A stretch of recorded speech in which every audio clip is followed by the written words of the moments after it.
Hey, all right. So my name is Joshua Mangelson. I'm an assistant professor here in electrical and computer engineering at BYU. Sorry for the technical difficulties here, but I'm excited to talk about some of the research that I work on. I particularly do quite a bit of research in marine robotics and robotic perception and mapping. Um, but uh, I first want to just talk a little bit more broadly about robotics. So typically, and I guess I want to give a brief introduction to myself here to start too. So I have a bachelor's degree in electrical engineering here from BYU in the department. And then I went to University of Michigan for my master's and PhD before doing a postdoc at Carnegie Mellon and then coming back here in 2020. So it's been a great couple of years. I'm excited to be here. I've also got a picture here of my family that we've got 4 kids and we're excited to be here.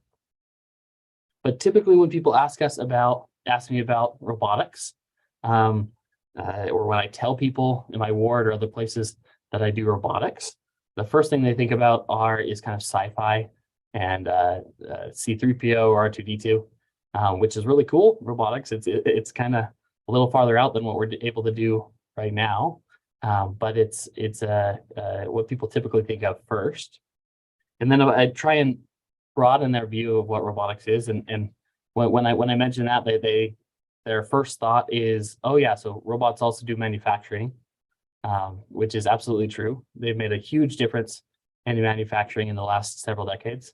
But robotics is even much more broad than I think these 2 initial examples that people think of, right? So drones have kind of taken the world by force in the last little while, and they make a huge difference, right? They're all over the place, and this definitely falls within the field of robotics, right? Autonomous cars, it also falls within robotics. So robotics kind of is anything that moves autonomously or it operates in the real world and makes decisions in an intelligent way while interacting with that world. Here, one sec.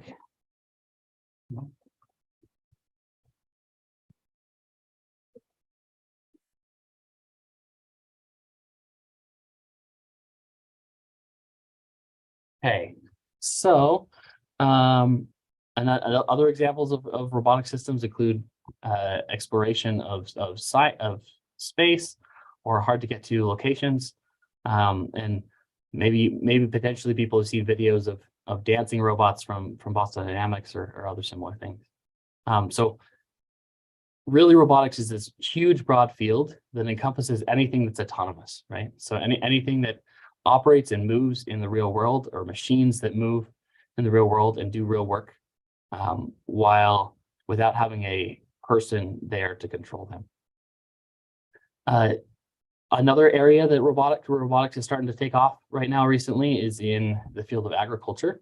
And there's a huge number of different startups that are popping up all over the place that can do things ranging from automatically weeding or automatically fertilizing to mapping fields, to determining how much water they need, to determining what amount of resources should be applied to each individual section of a field, and so forth.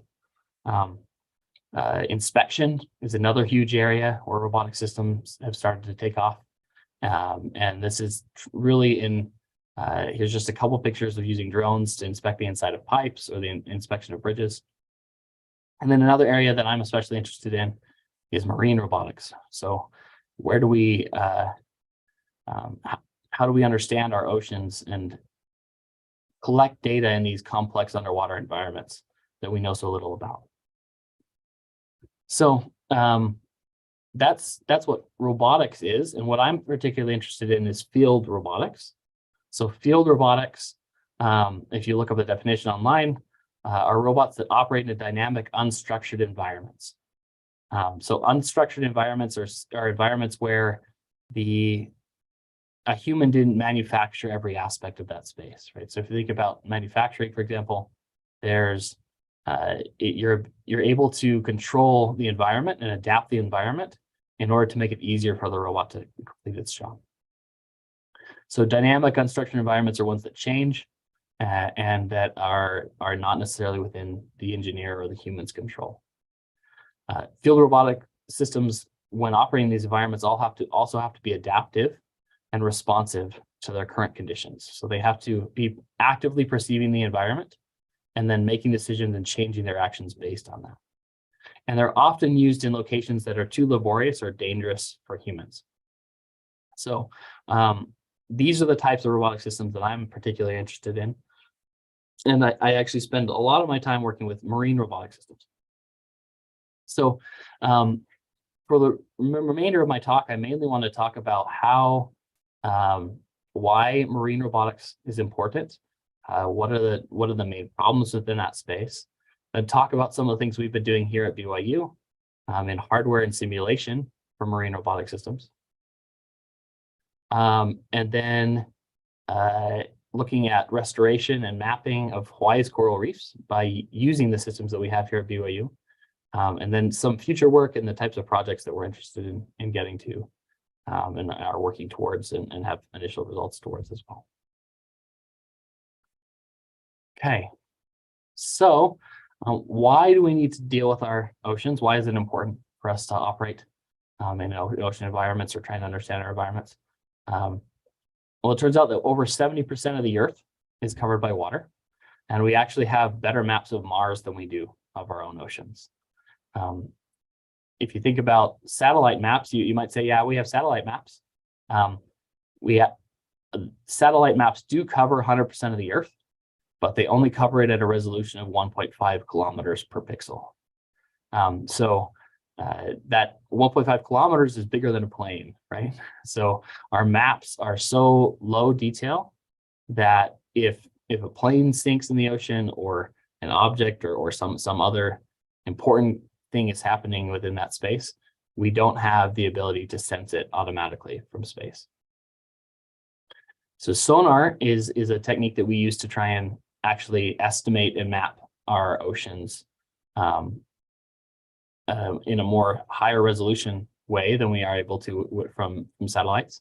And sonar-based maps cover only about 5% of the ocean at a resolution of about 100 meters per pixel. So that's still pretty big. That's still close to a football field in size. We only actually have 35% of the US coastal waters and ocean waters mapped with modern methods. So that's less than 1% of the ocean mapped at a higher resolution. So I want to talk about a couple different examples of why it's important for us to try and understand or map or perceive things that are underwater. So one example here is the island of Moloka'i off of Hawaii, or one of the more central islands in Hawaii. And Moloka'i is home to the largest fringing reef in the United States. So the native Hawaiian population on Moloka'i depends heavily on subsistence fishing for their food. And so Moloka'i is a unique island. It's an island. They're kind of anti-tourism. They want to ensure that their island maintains its natural history. And so there's no cruise ships. There's a very small, very infrequent planes that fly to Moloka'i. But it's home to the largest fringing reef in the United States. And that reef is actually being threatened by Turanian sedimentation. So these mountains up here, I don't know if you can see my mouse here, but the mountains on this image, they erode fairly frequently. And that erosion runs down and causes damage to these coral reefs that are some of the biggest reefs in the United States. So we're working with some faculty and students in the biology department here at BYU to try and understand these reefs and build maps and use robotic systems to support their work. So manually characterizing and understanding the coral reef is a really difficult thing to do. So here on the left, you can see one of Richard Gill's PhD students and then one of my PhD students, and they're collecting sediment samples of the bottom, the seafloor. And then Rick here on the side is taking images of the seafloor. And both of these both collecting data in both of these ways is incredibly time consuming, and it's really hard to scale to large amounts of measurements at the scale of reefs, right? So if you think about this being the largest coral reef or fringing reef in the United States, it's miles and miles and miles long, right? And so there's no way that you can collect this data in a reasonable way manually. Okay, so now let's talk about another motivation for why we need to understand and map our underwater environments. So the American Society of Civil Engineers does a report card every year on the infrastructure in the country, and in 2021 they gave us a C-. I put this slide together a little while ago. It's kind of old, but it's still about the same grade. So within that report, if you look in the details, it says there's 91,000 dams in the United States. And over the last 20 years, the number of high hazard potential dams has more than doubled. And the number of deficient high hazard potential dams is more than 2,300. So high hazard potential dams are dams that if they failed, they would have drastic consequences on large numbers of people. And so the number of deficient high hazard dams is more than 2,300 dams. And since 1980, on average, 24 dams fail every year. So this is huge, right? There's huge potential here that for drastic damage when these underwater structures fail. And like I said, we have 91,000 dams here, but that's just dams. So we have 617,000 bridges, 300 ports, 12,000 miles of inland waterways, and 30,000 miles of levees inside the United States. And all of these are essential, critical infrastructure that needs to be maintained and inspected. So the current method for inspecting these structures is through the use of divers, which is dangerous, costly, time-consuming, and tedious, right? So I don't know how familiar some of you are with inspection and diving, but the divers can only stay underwater for about 45 minutes, and they have to wait several hours before they're able to dive again. They have to work in pairs of two, which means that covering a large structure like an oil rig or a dam or a bridge will take days for teams of people to inspect. So this difficulty results in less frequent and low quality inspections. And a big part of the reason that things fail is because we don't know where the actual damage is, or we don't detect it before the failure is already too late. So you can think of a situation where you have teams of agents that are all working together to automatically perform these inspections on a more regular basis. So this is another reason for why marine robotics is an important area to be working. A third example is underwater autonomous search, and there's lots of different reasons for this, from security to safety. The Navy has a lot of interest in these types of areas. And so you can also think of situations where you use teams of agents with different sensing capabilities and different motion capabilities to map and inspect underwater structures and environments. Okay, so hopefully there's some motivation now for why using robotic systems to collect data in marine environments is important. So now I want to dive in and talk about what actually makes these problems difficult. So a full robotic system is a very complicated piece of engineering that has many different components. So the typical autonomy stack for a robotic system has a perception system that takes in sensor data and determines where the robot is, maps the environment, builds a model of what's happening around the robot and where it is in space. And then that perception system passes that data on to a planning system. And that planning system reasons about possible actions, and then creates and updates short-term and long-term plans of actions.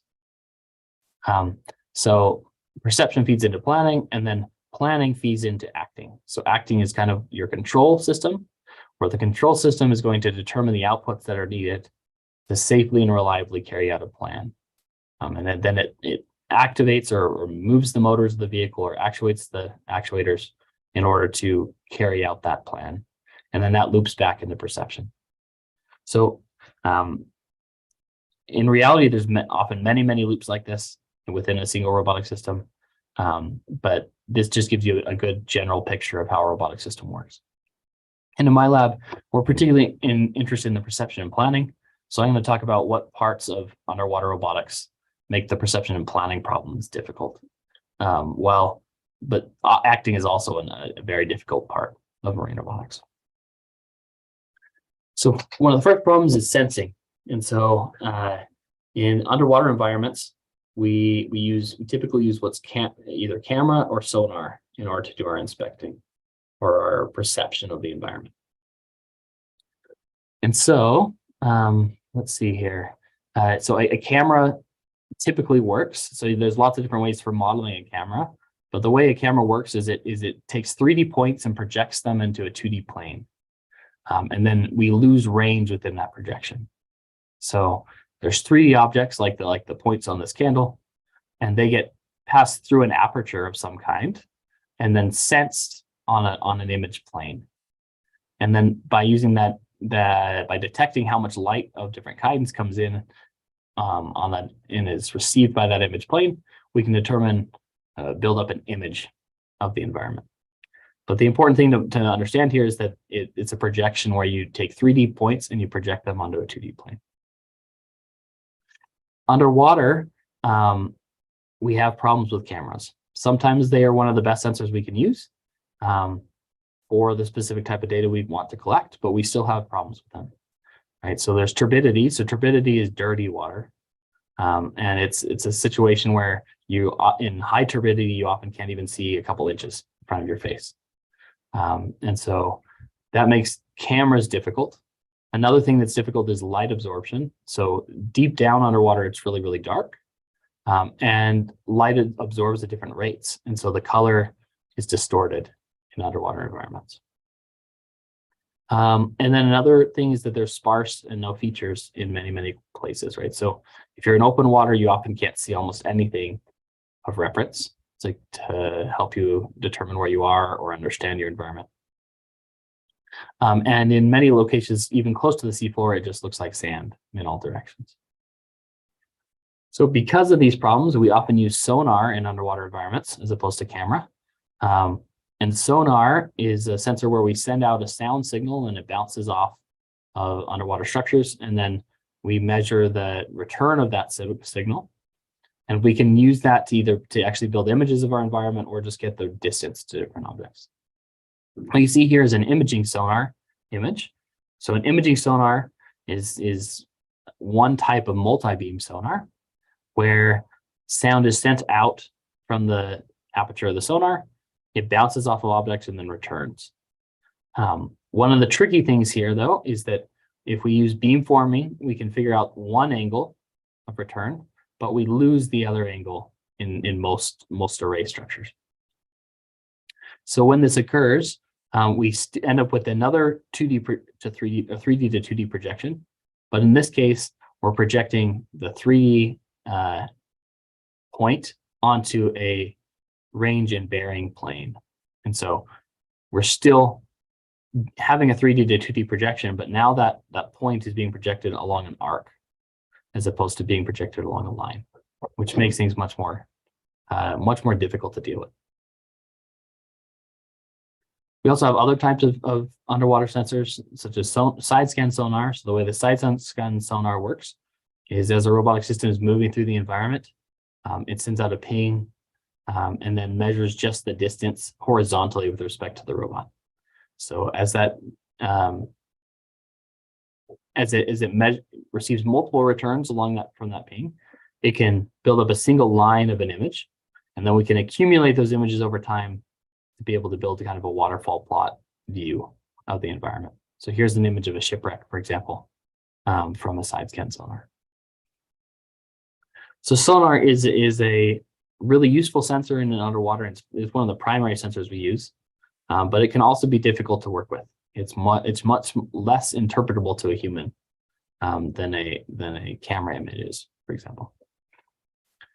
Other problems we have in underwater environments is with localization. So localization is the problem of determining where a robotic system is in its environment.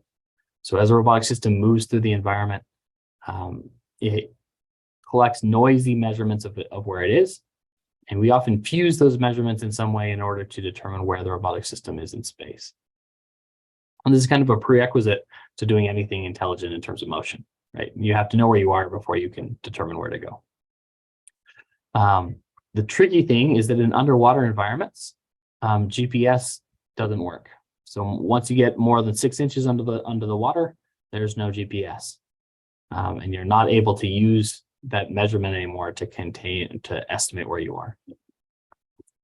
Another thing that makes this difficult is that, again, open water is completely featureless. So often on land, or as humans, when we walk around, we'll use features of the environment or landmarks to observe and make corrections to our estimate of our location. But in underwater environments, this becomes difficult because it's often featureless, which makes it difficult for us to find specific points of reference we can use to maintain an estimate of where we are. So we do have other sensors like a Doppler velocity log, or DVL, that measures velocity relative to the seafloor, but that pose estimate will drift over time. And so there's still problems we have to deal with in order to improve our localization and keep an accurate estimate of our position as we've continued to operate in the underwater environment. This is one of the major areas that my lab focuses on. We're interested in localization and then also mapping. So how do we perceive our environment and build up a model of where we are, as well as a model of what's happening around. A further complication to operating underwater is limited communications. So communications are often limited due to EM absorption in the same way same reasons the GPS is limited. And so the way that we handle this is we use acoustic comms again. But this is often very low throughput. So it's often just 100 bits per second, as opposed to gigabytes or megabytes per second, right? Optical comms as well is another option, but this often requires higher throughput, and the field of view is limited. And the maximum distance between agents is relatively limited. And then on top of this, right, we're putting electronics underwater. So this makes it an exceedingly difficult thing to do, right? Where we have a robotic system and we're putting computers and electronics and power circuits all in an underwater space. And so we have to find ways to maintain robotic systems, make sure that they don't leak, and if they do leak, have spare parts so that we can switch things out in a reliable and effective way. Okay, so this is now that we've talked about why marine robotics is important and what are some of the problems within this space, I want to talk about some of the things that we've been doing here at BYU so that we can start to address the problems that we've mentioned in the motivation. So one of the main things we've been doing in the last several years is building up a fleet of autonomous vehicles that we can use as sensor platforms for the perception, mapping, localization, and planning algorithms that we want to use to develop. And so we started out in 2020 by building a hovering AUV. So this is an AUV that has 8 thrusters on it. It's able to operate in 6 degrees of freedom, which means that it can orient in space, can hover in place in the same way that a quadrotor would, and then it can rotate or spin or roll or pitch in the way that in any possible direction while floating in the water. And we've outfitted this with an imaging sonar, like we talked about on that initial slide, stereo cameras, as well as onboard computation and multiple batteries for a high battery life. And this kind of serves as one of the platforms we can use to automatically inspect underwater structures. And then we've built a test tank here on campus that we can use to be able to test these underwater vehicles as we develop them, and as we continue on the various projects that we're working on. Another thing we've been working on is the development of a marine robotics simulator. And so For those of you who maybe do software work or hardware work, the use of simulation is a critical tool, right? That we need in order to be able to develop algorithms or potential solutions in a reliable and efficient way, right? So when we do field trials, they're high risk and they're expensive. And when you go, the system has to work. It has to already be functional and ready to go. Otherwise, you're spending costly research funds and not collecting data that's useful. And so we need to be able to have these systems working in a reliable way before we go do those tests. It's typically not feasible to do major development in the field because you've transferred most of your equipment and you're kind of working in a temporary space. And the other thing that's difficult is data generation. So marine robotic systems, we typically go to these field sites and try and collect a huge amount of data and bring it back. So then we can develop our algorithms based on that data for the next several months or years.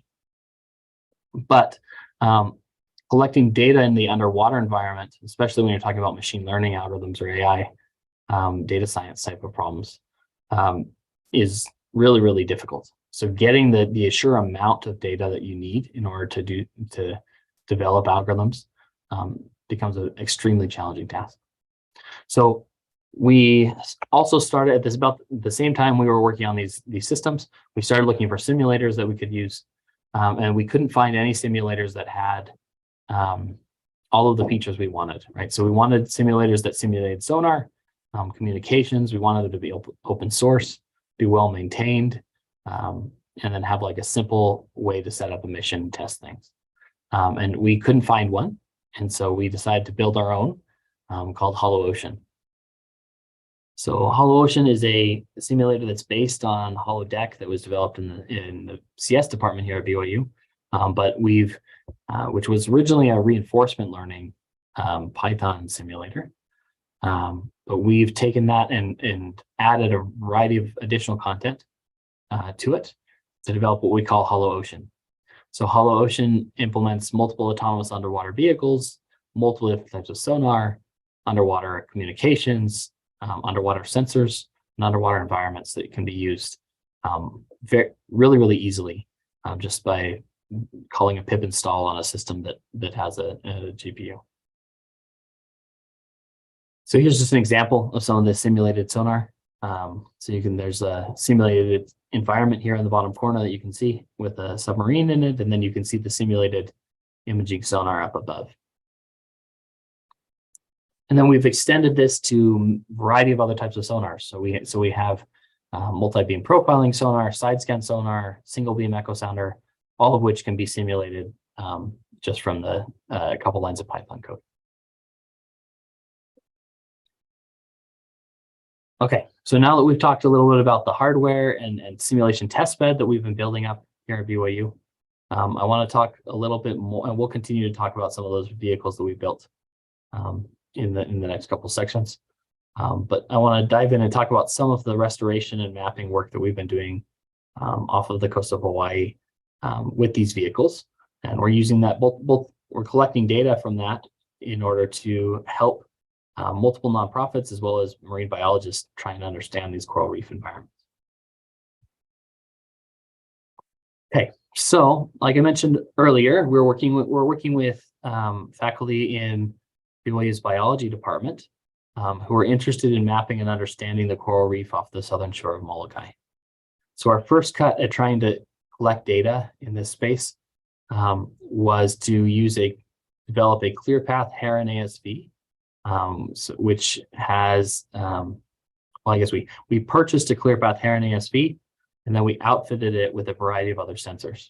So it came just by default with just the ability to move, and we outfitted it with RTK GPS, so water quality sensors, stereo cameras, and then rewrote the full autonomy stack so that we could enable this robotic system to automatically collect data of the C4.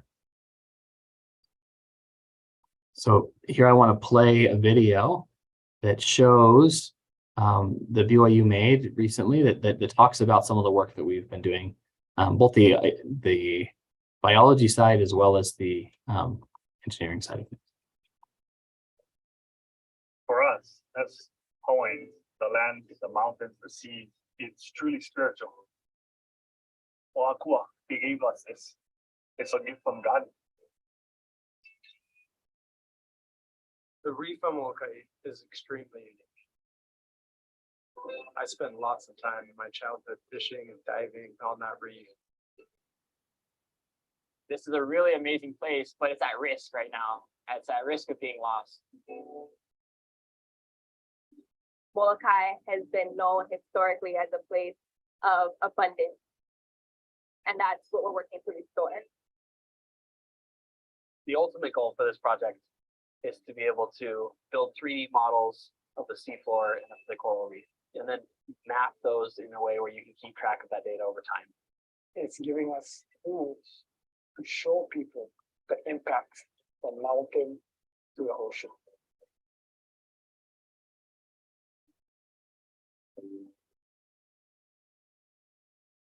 Aloha, my name is Kalai Ellis. I grew up in Honolulu on Oahu, but my grandmother is actually from the homestead here on Moloka'i. It's truly like no other place. This is the last place of the old Hawaii. And we want to try to keep it this way. Moloka'i actually has the largest fringing reef in the whole United States. For generations, residents here have fought to protect the island and their way of life, for they know that Moloka'i is changing and that the reef is at risk. When we were young, this is all white sand. We could walk 100 yards and fill up 1 bucket of crab. You know, you can see the impact. So what we're seeing right now on Moloka'i is a big increase of sediment runoff being deposited right onto the reefs. And when it gets into the reef is too muddy to fish. The fish die, the reef dies. Coral reefs are one of the most threatened ecosystems in the world. This is where the vast majority of the diversity exists. These are the rainforests of the ocean. The people who live there, they know what's happening. They see the changes, they've experienced them. So they approached us at BYU saying, can you help us integrate some of the newest technologies in ecological research to assess status of the land and ocean? Aina Momona is a native Hawaiian organization founded by activist Walter Riddy. As a young man, Uncle Walter was taught by my great-grandmother, one of the 3 kupuna, or wise elders on the island. That's really strong family ties because his grandmother was our teacher. And when BYU came, he was here to help us. So it was like, yes, let's work together. Let's do this. The whole idea was to map out a watershed, to look at the reefs. And I knew that this was my chance to try to start making a difference. Native Hawaiians are sustainability experts. They understand that Mauka, the mountain, and Makai, the ocean, are connected.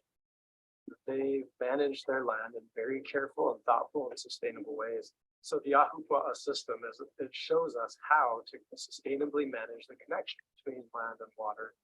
There's a lot we can learn. Right now in science, they like to call it the ridge to reef, looking at the whole system from top to bottom. The connection between land and water, you feel it very strong, especially when you're on an island, Hawaii, Samoa, because, that's our food resources. What happens in the ocean is a byproduct of what happens on land.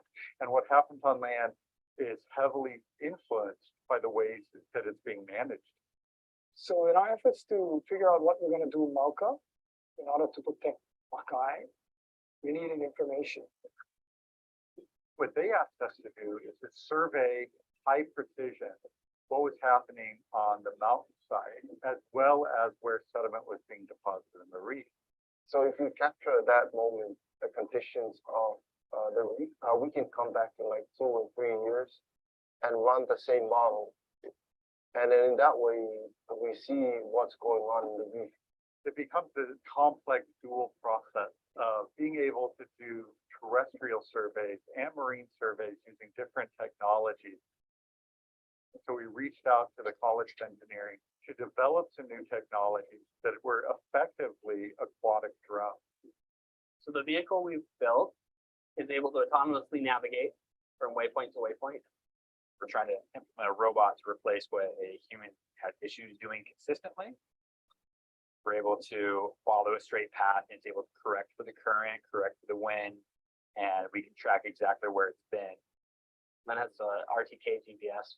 It has a stereo camera and a water quality sensor. The ultimate goal for this project is to build 3D models of the seafloor and the coral reef and be able to map those in a way where you can keep track of that data over time.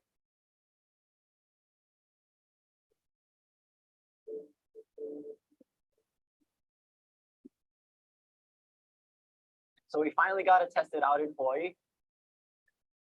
We couldn't have asked for a better, more perfect day. Seeing the fish, seeing the dolphins.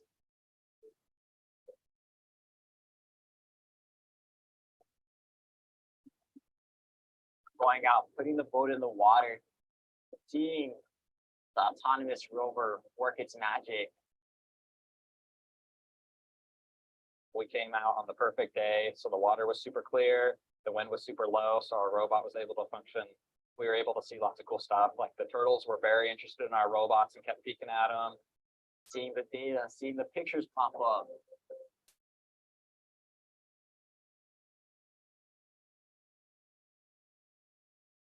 We got tons and tons of data, 20,000 plus images of these reefs that we can use for years to come.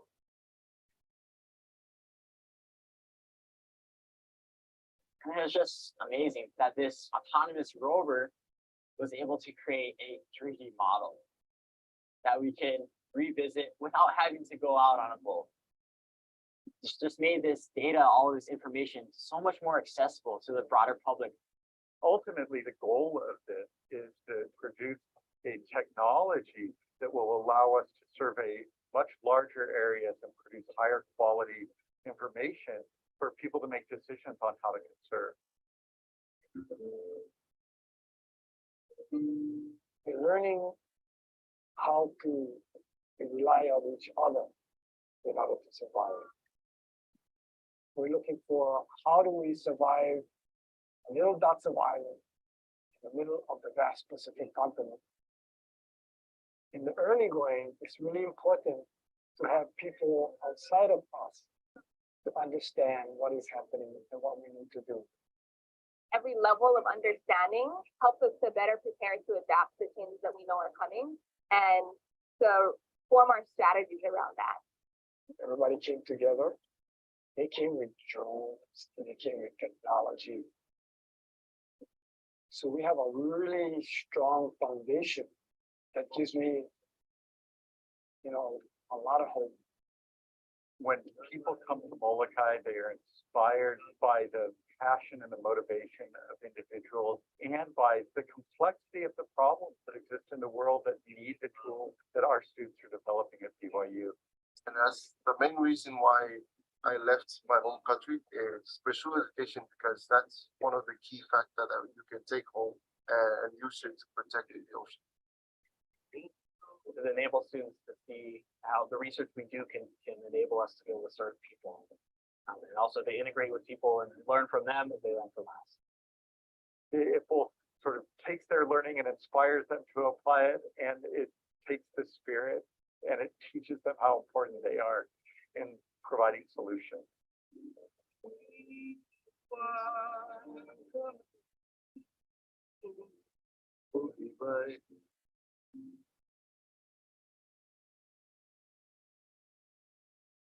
Okay, so we went and collected data.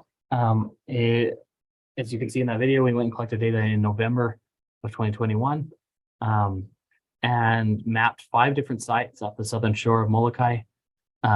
These sites are about 50 meters by 30 meters long. So you can see, if you zoom in, you can see individual coral heads on each of these. And we were able to characterize the southern shore of Moloka'i and try and understand what is actually happening and why those coral reefs are being damaged. Since then, we've also upgraded the robotic systems that we have. We received some funding from ONR to purchase some vehicles and to support some of their projects in addition to these other projects. And we've outfitted these vehicles with multi-beam sonar as well as side scan sonar, stereo cameras or a custom set of stereo cameras so that we can use these vehicles for mapping as well. And then last week, actually, we were off the coast of Oahu, working with BYU Hawaii to map their environments, some of the coastal regions off of Oahu as well as Moloka'i. And so here you can see the different sites that we were able to map there, as well as a 3D model. So this 3D model is actually much bigger than the one that we saw before. It's about 200 meters long and 15 meters across, as opposed to 50 by 30. So it's a significantly larger area. And we mapped about 8 sites and collected data at multiple locations around the shore of Oahu. And came back with terabytes of data so that we can generate these 3D reconstructions. And then pass the data back to the biologists, as well as use that data to be able to develop robotic systems that operate in a more reliable way. So just to kind of wrap up here, I want to talk about, like, why do we do field tests? So the BYU mission statement says that our goal is to assist individuals in their quest for perfection and eternal life. And we believe the earnest pursuit of all the different parts of this mission, including teaching and research and development of students, can have a strong effect on the course of higher education and will greatly enlarge Brigham Young University's influence in a world we wish to improve. So to me, I think I'm excited about this research. I think there's lots of different directions we can go with it. But I'm especially excited because it gets students out in the world into environments where they can potentially make a difference, where they can meet other people and see the problems that they have and the solutions they have, and try and solve those problems and work together to solve those problems, which is something I'm excited about. Okay, so to wrap up, I think I'm running low on time here, but I mainly just want to point out there's lots of different areas that we're using these robotic systems for. We're using them to do mapping, we're using them for infrastructure, we're using them in a variety of other ways. But most of what we're doing in the lab has to do with mapping and localization. So how do we build maps of our environments, determine where we are in space, and use that information to enable autonomous data collection? And we're applying this in a variety of other contexts as well. So we have an autonomous wheelchair that we've outfitted with all the same sensors as a self-driving car, that we're hoping to be able to use to enable people to move more reliably in the future. We're also using drones to do agricultural monitoring. So like there's on the right here, you see some data that we collected of a orchard, and we're working on trying to build better 3D models from that. We're looking at autonomous landing for urban air mobility, as well as STEM outreach and a variety of other things. So I'm happy to answer questions that people have, and just thanks to our sponsors. So, thank you.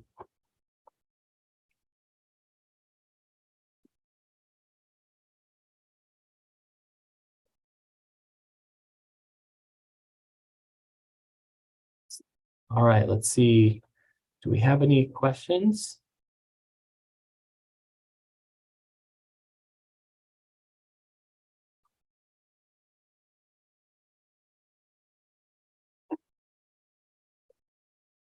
Okay, well, it looks like Allison's not here.